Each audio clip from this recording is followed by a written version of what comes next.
పైన ధర్మం పైన కొట్లాడటానికి సౌత్లోకి వెళ్ళి పవన్ కళ్యాణ్ గారికి మంచి ఆదరణ వస్తుందని చెప్పేసి అందరినీ ఏకఛత్రాధిపత్యం పైన నడుపుతున్నాడని ఇంత కుళ్ళెందుకురా బాబు మీకు?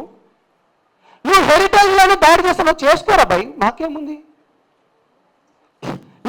నువ్వు ప్రొఫెసర్ నాగేశ్వరరావు ఆంధ్ర పోలీసులను అక్కడి నుంచి పంపించానుగా. ప్రొఫెసర్ నాగేశ్వరరావు మీ దాంట్లో మాట్లాడుకుంటూ కొంతమంది చెప్పిండ్రు కదా, పోలీసు వాళ్ళు వచ్చింది అనుకుంటే మీరు ప్రాంతాల మధ్య రెచ్చగొడుతున్నారు కదా.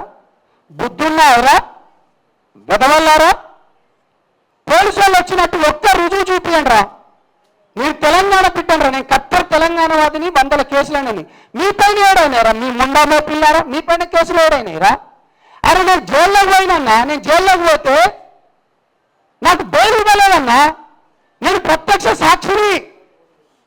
నాతోని శ్రీశైలం అనేటోను నా పైన 100 కేసులు వేస్తే మహబూబ్ నగర్ జైళ్ళల్లో 8 సంవత్సరాలు తిరిగిండ్రా. మీరు ఎక్కడున్నారా? మీ అయ్య చేసేది కావచ్చు ఉద్యమం, నేనేమంటలేను. నువ్వు పోయారా బిడ్డ? తెలుగుదేశం ఉద్యమంలో మీ అయ్యగారు చేస్తే మేము మలిదేశం ఉద్యమంలో మా పైన 100 కేసులు అయినాయిరా. సూట్ అండ్ సైట్ ఆర్డర్స్ వచ్చినాయిరా మా పైన. ఏం మాట్లాడుతున్నావురా? నేను పవన్ కళ్యాణ్ గారిని మా నాయకుడిని ఎందుకు అనుకున్నాడో చెప్తా. కేవలం పేద ప్రజలకు మంచి చేస్తాడు కాబట్టి ఆయన వెంబడిపోయినా. దేశం గురించి ధర్మం గురించి నాకు దేశమే మొదట. నేను ఒక లంబాడి బిడ్డగా చెప్తున్నా, సనాతన హైందవ ధర్మాన్ని మేము మొక్కినట్టు ఈ దేశంలో ఎవరు మొక్కడు. పవన్ కళ్యాణ్ నేను ఓపెన్ చేస్తున్నా, మేము తీసేస్తాం. మరి దాన్ని ఏమంటారు మీరందరూ? ఉస్మానియాలు మీరు బాగా చూస్తుంటారు. చర్య అని చెప్పి మేము చెప్తాం. ధర్మం గురించి దేశం గురించి పోరాడటని మీరు టార్గెట్ చేస్తారా? మీరు ఎవడొస్తాడో రండిరా అని చెప్పింది కదా. అరే నేను వచ్చిండ్రా, మేమందరం వచ్చినాంరా. తొక్కు తమ్మిటాయి అక్కడ ఉన్నాయి ఇక దళిత బిడ్డలే, ఇక్కడ ఉన్నది కూడా బీసీ బిడ్డలే. ఇక ఇక్కడ కూడా నందగిరి సతీష్ అనే వ్యక్తి కూడా తెలంగాణ ఉద్యమంలో పనిచేసినాడే. మీరు ఒక్కరేనా అర పీకుడు వాళ్ళు మాట్లాడుతాండ్రు? ప్రొఫెసర్ నాగేశ్వరరావు గారిది నేను ఎక్కువ వీడియోలు నేను చూడను, కానీ నీది నేను మంచిగా చూసేటోన్నా. నువ్వు మాట్లాడితే చాలా మంచిగా మాట్లాడుతావు. ఎందుకంటే గత ప్రభుత్వంలో ఉన్నప్పుడు కూడా ఏంటిది అప్పుడున్న ముఖ్యమంత్రులు కూడా ఏ విధంగా మాట్లాడతారో, ఏ విధంగా పనులు చేస్తామో చెప్పేటోను. నీకు కాటికి కాలు చాపుతున్నావు నువ్వు కూడా ఇట్లా మాట్లాడడం పద్ధత అన్న? నువ్వు గౌరవం ఉందా అన్న? నువ్వు మాట్లాడే ఏమైనా ఇంగిత జ్ఞానం ఉందన్నా?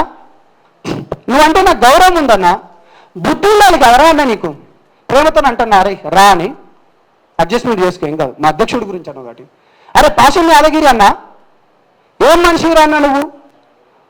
5 పెళ్లిలు చేస్తావు. నిన్నెవరు చేసుకోవద్దన్నారు? రాజ్యాంగబద్ధంగా చేసుకున్నాడు గారా. ఏంద్రా ఈ పెళ్లిలో కూడా ప్రతిసారి అరే మొగోడు చేసుకున్నాడు అబ్బాయి బాధ అబ్బాయి చెప్తున్నా, తెలంగాణ ముచ్చట్లే చెప్తానా. ఏంద్రా నీ బాధ? రాజ్యాంగం ప్రకారమే చేసుకున్నాడు. ఏమంటే 3 పెళ్లిలు. అరే దేశాలు వేసేటోళ్ళు, బూడిదలు పోసుకునేటోళ్ళు నీకు వద్దన్నమన్నా. తెలంగాణ ఉద్యమంలో నేను తెలంగాణ సినిమా ఆర్టిస్ట్ అసోసియేషన్గా నేను పనిచేసిన. నేను జనరల్ సెక్రటరీ ఉన్నా. అనేక మందికి నేను కార్డ్స్ ఇచ్చిన. నేను రియాలిటీ షో కూడా చేసిన. మరి తెలంగాణ వచ్చినప్పుడు ఇదే రసమై బాలకిషన్ అన్న అప్పుడు ఒక మంత్రి మీటింగ్ కూడా జరిగింది. అప్పుడు నాగార్జున గారు చిరంజీవి గారు కూడా వచ్చింది అనుకుంటే. దాని తర్వాత చాలా మంది హీరోలు వచ్చిండు. తెలంగాణ ఆంధ్ర ప్రాంతం విడిపోయినప్పుడు ఇది మీకు తెలియాలి కాబట్టి చెప్తాను. ప్రతిసారి సినిమాలు మీవి బూడిదలు మీకు తెలవాలిరా భయ్. మీకు 300 కోట్లు ఉండే అప్పుడు తెలంగాణ మన తెలుగు ఫిలిం ఛాంబర్లో. అప్పుడు అది ఏపీ ఫిలిం ఛాంబర్ అని ఉండే. 300 కోట్లు ఉంటాయన్న మీకు తెలవాలి.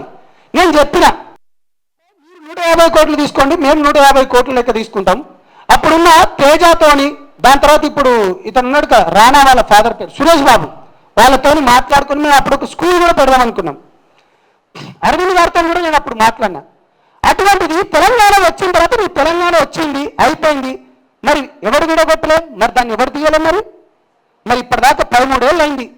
ఒక ఫిలిం ఛాంబర్ ఏమైనా ఉందా? రసమై బాలకిషన్ అప్పుడు అన్నాడు ఓ తెలంగాణ వచ్చింది అయిపోయింది, ఇంకేం లేదు. బుద్ధి ఉండాలిరా, తెలుసుకోండి. మేము కొట్లాడినాం.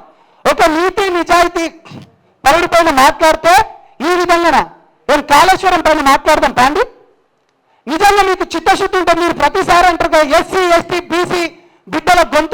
సంఘం మీకు దమ్ముందా? రండి పోరాడదాం.